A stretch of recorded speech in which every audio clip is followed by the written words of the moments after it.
Honorable Justice Mr. Jayant Chittre Sahab, Honorable Padma Shri Dr. D.Y. Patil Sahab, हमारे international human rights awarded और आपके former DGP mister T K. Chaudhary साहब,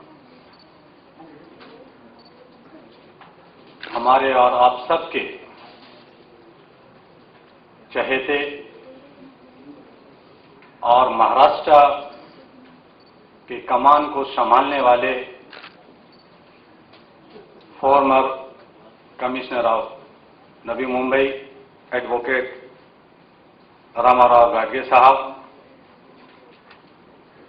mister Vishwanath सेठी जो मुंबई के कमान को संभाल रहे हैं पिछले 2-3 सालों से, मिस्टर विश्वनाथ सेठी के बाद जो हमारे डिस्टिंग्विश्ड गेस्ट हैं, उन सब का मैं शुक्रिया अदा करना चाहता हूं। और वो इसलिए भी कि आज हम सभी ऐसे विषय को लेकर बैठे हैं जो बहुत ही कठिन सब्जेक्ट है,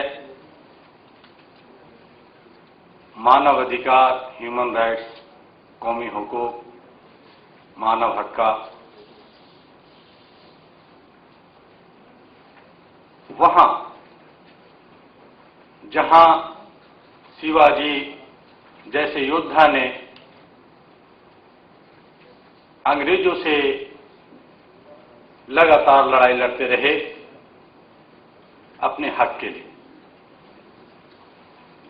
आज हमारे बीच में जो जर्नलिस्ट भाई और हम सभी जो ह्यूमन राइट्स के कार्यकर्ता एक सिपाही के रूप में इकट्ठे हैं, उन सब का मैं शुक्रिया अदा करना चाहता हूं। यहां हम सभी कोई भाषण या कोई पॉलिटिशियंस का भाषण या स्पीच सुनने के लिए इकट्ठे नहीं हुए हैं, बल्कि हम सभी एक दूसरे को इंट्रोडक्शन से एक दूसरे को जानने और पहचानने के लिए, और ये जानने के लिए कि आगे हमें क्या करना है। ये जरूरी था कि महाराष्ट्र की कमान जब एक कर्णधार एडवोकेट रामाराव गाडगे साहब के कंधों पे दिया गया है, तो उनकी टीम, मुंबई की टीम कैसी है और वो क्या करेंगे, उसके लिए जरूरी था गेट टुगेदर का। और इन्होंने जो खूबसूरती से इस प्रोग्राम का अंजाम दिया, ऐसे वक्तों में जब बारिश का मौसम हो, दूर दूर से लोगों को आना हो, जैसा कि मुझे खबर मिला कि ये लगातार इसके लिए संपर्क में रहे। पिछले महीने ये फंक्शन करना चाहते थे, लेकिन हैवी रेन की वजह से उस प्रोग्राम को इन्होंने पोस्टपोन किया था। कल से भी बारिश हो रही है और ऐसी हालत में इन्होंने ये प्रोग्राम को किया और सभी लोग मुंबई में जहां 12-1-2 बजे सोकर उठते हैं, वहां 11 बजे 10 बजे आना, ये भी आपके लिए बहुत कठिन सब्जेक्ट है। मैं खासकर महाराष्ट्र कमेटी के जो ऑफिसर्स बने हैं और जो यहां मौजूद हैं, उन्हें थैंक्स करना चाहता हूं, क्योंकि उन्होंने रामाराव गाडगे साहब को साथ देने का वचन दिया है। मानव अधिकार एक ऐसा विषय जो सदियों से चलता आ रहा है। हमारे बीच में एक बहुत ही चैलेंज कह सकते हैं, क्योंकि जब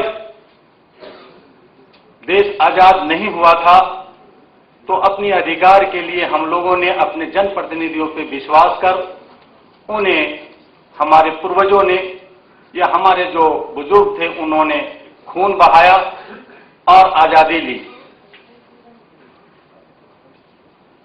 द्वितीय विश्व युद्ध जब विश्व में हुआ तो लोग परेशान उठे कि मानवता किस तरह से बचाया जाए, और सभी देशों ने मिलकर 1945 में यूनाइटेड नेशन का गठन किया। 1950 में हमारी भारत सरकार जो आजाद हो चुका था, यूनाइटेड नेशन की सदस्यता ग्रहण की। ये दुर्भाग्य कह सकते हैं कि भारत सरकार 1950 में रजिस्ट्रेशन लेने के बाद, मेंबर सदस्यता लेने के बाद 50 साल तक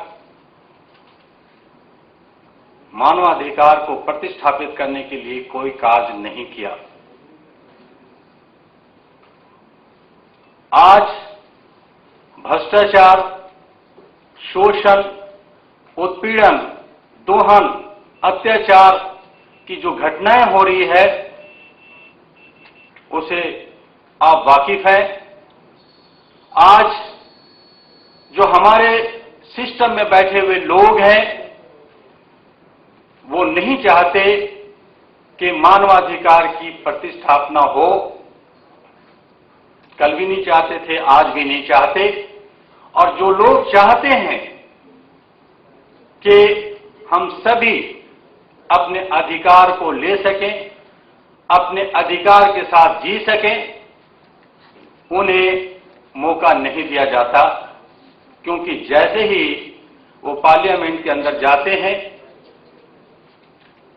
विधानसभा के अंदर जाते हैं, किसी अच्छे पद पे जाते हैं, उन्हें ट्रेनिंग के लिए अमेरिका, लंदन, यूरोप, ऑस्ट्रेलिया के लिए भ्रमण पे भेज दिया जाता है।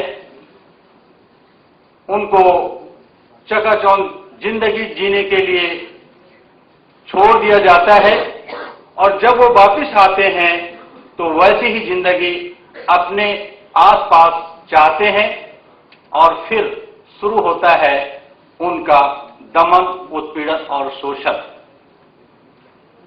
बार बार भारत सरकार के जो हमारे नौकरशाह लोग हैं वो कहते हैं कि मानव अधिकार के साथ साथ आप मानव कर्तव्य की बात करें।